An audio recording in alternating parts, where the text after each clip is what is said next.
आपले स्वागत आहे. आज शुक्रवार दिनांक 23 जून 2023 न्यूज बुलेटिनमध्ये जाणून घेऊया आजच्या ठळक घडामोडी. महाराष्ट्राच्या राजकारणातील दिग्गज दोन शिंदे रमले शेतीमध्ये. मुख्यमंत्री एकनाथ शिंदे व कोरेगावचे आमदार महेश शिंदे यांनी दरे येथे लावली केळीची रोपे. महाराष्ट्राच्या राजकारणामध्ये गेली 1.5 वर्ष सर्वाधिक चर्चेत असलेले राज्याचे मुख्यमंत्री एकनाथ शिंदे व कोरेगावचे आमदार महेश शिंदे यांचे शेतीशी असलेले नाते सर्वश्रुत आहे. हाडाचे शेतकरी असलेल्या दोघांनी राज्याच्या राजकारणामध्ये यशाचे टप्पे एकमेकांच्या साथीने अल्पावधीत पार केले आहेत. शिंदेंच्या या जोडीने कृषी क्षेत्रात आमूलाग्र बदल करण्याचा महत्त्वपूर्ण निर्णय देखील घेतला आहे. राज्यात महायुती सरकारला पुन्हा सत्तेवर आणण्याची महत्त्वपूर्ण भूमिका बजावण्यात मुख्यमंत्री एकनाथ शिंदे व आमदार महेश शिंदे हे सर्वात पुढे होते. त्या दोघांचे नाते मैत्रीच्याही पुढे आहे. हे गुरुवारी संपूर्ण महाराष्ट्राला दिसून आले. कोयना धरणाच्या आतील भागात दरे या मुख्यमंत्र्यांच्या गावामध्ये आमदार महेश शिंदे व मुख्यमंत्री एकनाथ शिंदे हे दोघे सकाळपासून एकत्रित होते. दुचाकी आणि चारचाकीमध्ये फिरत दोघांनीही शेतामध्ये केळीची रोपे देखील लावली. एकूणच जनता दरबारामध्ये देखील आमदार महेश शिंदे हे मुख्यमंत्र्यांच्या शेजारीच बसले होते. एकंदरीत महाराष्ट्राच्या राजकारणामध्ये आगामी काळात आमदार महेश शिंदे यांच्यावर मोठी जबाबदारी सोपविण्यात येणार असल्याचे स्पष्ट झाले आहे. कोरेगावातून आमदार झाल्यानंतर महेश शिंदे यांचे सर्वाधिक संबंध जुळले ते मुख्यमंत्री एकनाथ शिंदे यांच्याबरोबरच. महाविकास आघाडी सरकारमध्ये नगरविकास मंत्री असलेले एकनाथ शिंदे यांच्या दालनामध्ये आमदार महेश शिंदे यांचा सर्वाधिक राबता होता. 2.5 वर्षाच्या कालखंडात आमदार महेश शिंदे यांनी नगरविकास विभागाच्या माध्यमातून कोरेगाव मतदारसंघात विशेषतः कोरेगाव शहरात कोट्यवधी रुपयांचा विकास निधी आणला. त्यानंतर राज्यात सत्तांतर झाले. या सत्तांतरामध्ये महत्त्वपूर्ण भूमिका आमदार महेश शिंदे यांनी बजावली आणि ते मुख्यमंत्री एकनाथ शिंदे यांच्या पाठीशी पहिल्या क्षणापासून ठाम राहिले. ते आज तागायत त्यांच्याबरोबर सावलीसारखे वावरत आहेत. मुख्यमंत्री एकनाथ शिंदे हे सपत्नीक 2 दिवसांच्या दरे येथील दौऱ्यावर आले होते. गुरुवारी सकाळी आमदार महेश शिंदे हे दरे गावात दाखल झाले. मुख्यमंत्री एकनाथ शिंदे यांच्याबरोबर त्यांनी शेतीतून फेरफटका मारला. शेतीमध्ये होत असलेल्या नवनवीन बदलाबाबत दोघांमध्ये चर्चा देखील झाली. यावेळी दोघांनी मिळून केळीची रोपे देखील लावली. त्यानंतर दोघांनी हिरो होंडा स्प्लेंडर या दुचाकीवरून रफेड देखील मारली. त्यानंतर झालेल्या जनता दरबारामध्ये मुख्यमंत्री एकनाथ शिंदे यांच्या शेजारीच आमदार महेश शिंदे हे बसले होते.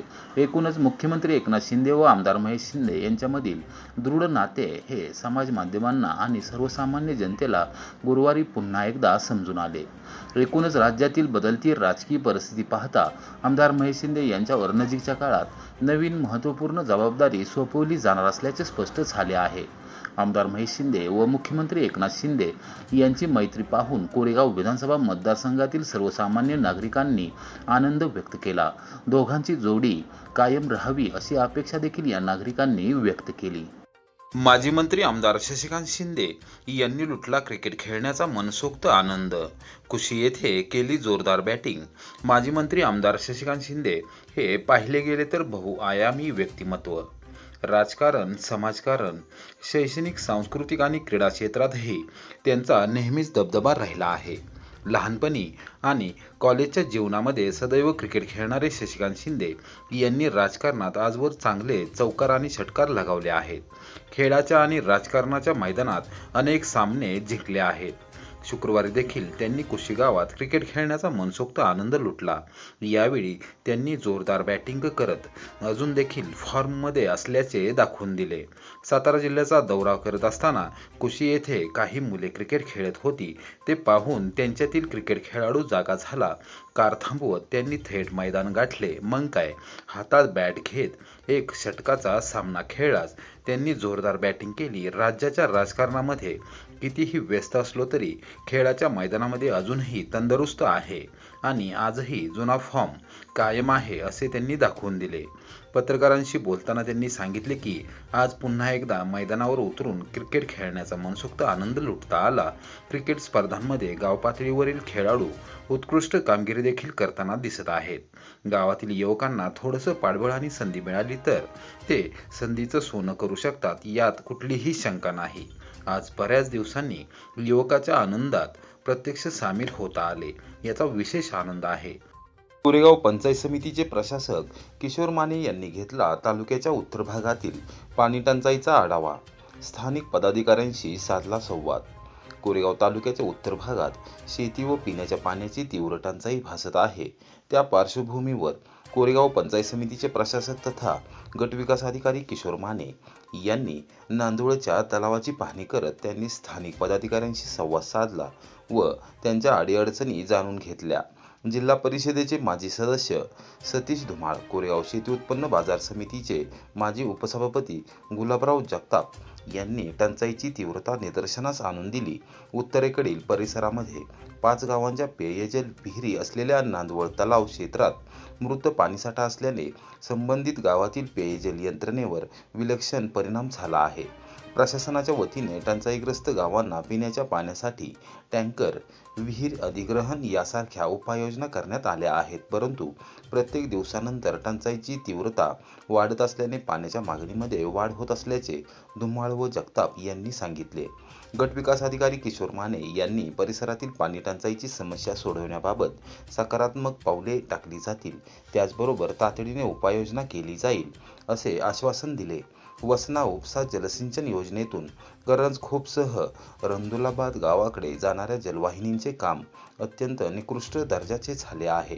त्यामुळे ही गावे योजनेच्या लाभापासून वंचित आहेत. त्यामध्ये तात्काळ दुरुस्ती करून रंदुलाबाद गावासाठी या योजनेतून पाणी देण्याची मागणी गुलाबराव जगताप यांनी केली. त्यावरून परिसरातील पाणी टंचाईच्या पार्श्वभूमीवर वसना उपसा जलसिंचन योजना विभागाच्या अधिकाऱ्यांशी चर्चा झाली आहे. परिसरातील पाणी टंचाईबाबतचा प्रस्ताव प्रांताधिकारी अभिजित नाईक यांच्यामार्फत जिल्हाधिकारी कार्यालयाकडे पाठवण्याची कार्यवाही करण्यात आली आहे. तेथून मंजुरी मिळाल्यानंतर लवकर टंचाई निधीमधून पेयजल विहिरीसाठी पाणीपुरवठा करण्यात येईल अशी ग्वाही गट विकास अधिकारी किशोर माने यांनी दिली. कराडच्या नूतन प्रांताधिकाऱ्यांनी घेतली आमदार बाळासाहेब पाटील यांची भेट. कराड उत्तर विधानसभा मतदारसंघातील विकास कामांच्या अनुषंगाने झाली चर्चा. कराडचे प्रांताधिकारी म्हणून अतुल प्रतापराव म्हेत्रे यांनी नुकताच पदभार स्वीकारला आहे. त्यांनी आमदार बाळासाहेब पाटील यांची कराड येथील संपर्क कार्यालयात जाऊन भेट घेतली व कराड उत्तर विधानसभा मतदारसंघातील विविध विकास कामांच्या अनुषंगाने चर्चा केली. सातारा जिल्ह्याची भौगोलिक परिस्थितीची माहिती आहे. यापूर्वी जिल्ह्यात वाई व महाबळेश्वर येथे तहसीलदार म्हणून काम पाहिले आहे. महसूल खात्याच्या जिल्हास्तरीय आढावा बैठकांमध्ये कराड तालुक्याची माहिती ऐकली आहे. त्यामुळे आता कराडमध्ये काम करण्याची संधी मिळाली, याबद्दल आनंद असल्याचे म्हेत्रे यांनी सांगितले. महाराष्ट्राचे शिल्पकार स्वर्गीय यशवंतराव चव्हाण व आदरणीय पी.डी. पाटील साहेब यांच्या कराड नगरीमध्ये उत्कृष्टपणे कामकाज करून सर्वसामान्यांना न्याय दिला जाईल. सामान्यातील सामान्य माणसाचे काम लवकरात लवकर कसे होईल यासाठी विशेष दक्षता घेणार असल्याचे म्हेत्रे यांनी यावेळी आमदार पाटील यांना सांगितले. देऊर रेल्वे फाटकावरून चोरी झालेल्या विजेच्या ट्रान्सफॉर्मरसह टेम्पो चोरी प्रकरणातील दोघांना राजगड येथे अटक. मुद्देमाल जप्त. वॉटर स्टेशन पोलिसांची कारवाई. वॉटर पोलीस ठाण्याच्या हद्दीतून मंगळवारी रात्रीच्या वेळी जबरी चोरी करून अशोक लेलंड कंपनीचा टेम्पो व त्यामधील विजेचा ट्रान्सफॉर्मर जबरदस्तीने चोरून नेणाऱ्या 2 आरोपींना अवघ्या 24 तासात अटक करण्यात पोलिसांना यश आले आहे. पुणे जिल्ह्यात त्यांना ताब्यात घेण्यात आले असून त्यांच्याकडून मुद्देमाल जप्त करण्यात आला आहे. सातारा लोणंद पुणे महामार्गावर देऊर गावच्या पुढील बाजूस असलेल्या रेल्वे फाटकावर मंगळवारी रात्री 11 वाजण्याच्या सुमारास 2 प्रवाशांनी टेम्पोला हात केला. माणुसकीच्या त्या भावनेतून चालकाने टेम्पो थांबविला व दोघा प्रवाशांना टेम्पोत घेतले. फाटकावरून पासून काही अंतरावर गेल्यानंतर त्यापैकी एकाने टेम्पो चालवण्याचा हट्ट धरला. चालकाने नकार दिल्यानंतर दुसऱ्याने चाकूचा धाक दाखवला. चाकू पाहताच चालकाची भीतीने गाळण उडाली आणि त्याने टेम्पो उभा केला. चावी काढून घेत पलायन केले. त्यानंतर दोघांनी टेम्पो घेऊन पळ काढला. या टेम्पोमध्ये विजेचा ट्रान्सफॉर्मर देखील होता. चालकाने दिलेल्या फिर्यादीवरून अज्ञात 2 चोरट्यांच्या विरोधात वॉटर स्टेशन पोलीस ठाण्यात गुन्हा दाखल करण्यात आला होता. घटनेचे गांभीर्य लक्षात घेऊन पोलीस अधीक्षक समीर शेख, अप्पर पोलीस अधीक्षक बापू बांगर यांनी तात्काळ तपास करण्याच्या सूचना सहाय्यक पोलीस निरीक्षक संजय बोंबले यांना दिल्या होत्या.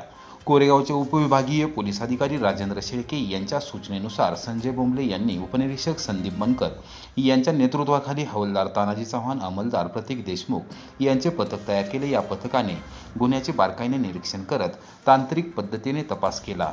घटनास्थळापासूनचे सर्व ठिकाणी जाऊन सीसीटीव्ही फुटेज तपासले. दोघे आरोपी वॉटर स्टेशन लोणंद शिरवळ मार्गे पुणे जिल्ह्यात गेल्याचे तपासात निष्पन्न झाले. पुणे जिल्ह्यातील राजगड पोलिसांना याबाबतची माहिती देऊन त्यांची मदत घेण्यात आली. राजगड येथून 2 चोरट्यांना मुद्देमालासह ताब्यात घेतले. त्यांच्याकडून मुद्देमाल जप्त करण्यात आला. आरोपींना रीतसर अटक करण्यात आली आहे. पोलीस उपनिरीक्षक संदीप बनकर तपास करत आहेत.